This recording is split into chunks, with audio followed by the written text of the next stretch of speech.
৫৫ লক্ষ বর্গ কিলোমিটার এলাকা, ৯টি দেশের সীমানা আর কোটি কোটি প্রাণীর আবাসস্থল। আমরা কথা বলছি অ্যামাজন রেইন ফরেস্ট নিয়ে, যাকে বলা হয় পৃথিবীর ফুসফুস। কিন্তু আপনি কি জানেন এই ঘন সবুজের আড়ালে লুকিয়ে আছে এমন কিছু রহস্য যা আধুনিক বিজ্ঞানকেও হার মানায়?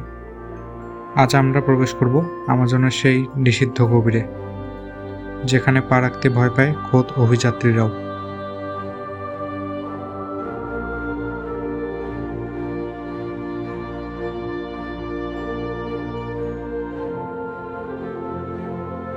ফুটন্ত নদী। আমাজনের গহীনে রয়েছে এমন এক নদী যার পানি সবসময় ফুটন্ত অবস্থায় থাকে। নাম তার সানাই টিম্পিস্কা। প্রায় 4 মাইল লম্বা এই নদীর পানির তাপমাত্রা 100 ডিগ্রি সেলসিয়াস পর্যন্ত পৌঁছে যায়। লোকগাথা অনুযায়ী এটি একটি দানবীয় সাপের ছড়ানো তাপ। কিন্তু বিজ্ঞানীরা আজও নিশ্চিত নন আগ্নেয়গিরি ছাড়াই এই পানি কিভাবে ফুটন্ত টকবগে থাকে। এই নদীতে কোনো প্রাণী পড়লে তার মৃত্যু নিশ্চিত। দানবীয় প্রাণীর অস্তিত্ব। আমাজনের আদিবাসীরা প্রায়ই মাপিনকুয়ারি নামক এক দানবীয় প্রাণীর কথা বলেন, যার একটি চোখ এবং বিশাল নখ রয়েছে। অনেকে একে বিলুপ্ত হওয়া জায়ান্ট গ্রাউন্ড স্লথ মনে করেন।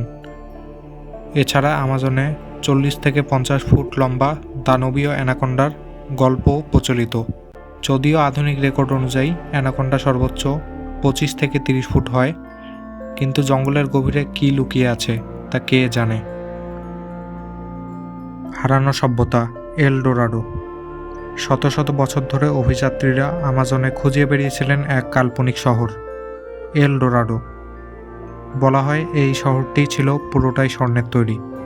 1925 সালে ব্রিটিশ অভিযাত্রী Percy Fawcett city of Z খুঁজতে গিয়ে চিরতরে হারিয়ে যান। তবে সাম্প্রতিককালে লিডার প্রযুক্তির মাধ্যমে আমাজনে মাটির নিচে বিশাল সব প্রাচীন কাঠামো চিহ্ন পাওয়া গেছে। প্রশ্ন হলো, আধুনিক সমাজ থেকে বিচ্ছিন্ন এই জঙ্গলে কারা তৈরি করছেন সেই বিশাল সভ্যতা? তবে এর অস্তিত্ব নিয়ে বেশ মতবাদ রয়েছে।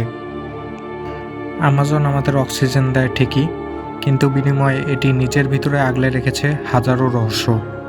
হয়তো প্রকৃতি চায় না আমরা সবটা জেনে ফেলি।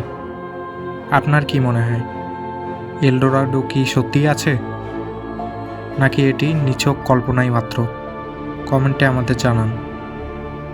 আর অজানাকে জানতে আমাদের জ্ঞানান্তর চ্যানেলে সাবস্ক্রাইব করে সাথেই থাকুন। দেখা হবে পরবর্তী ভিডিওতে।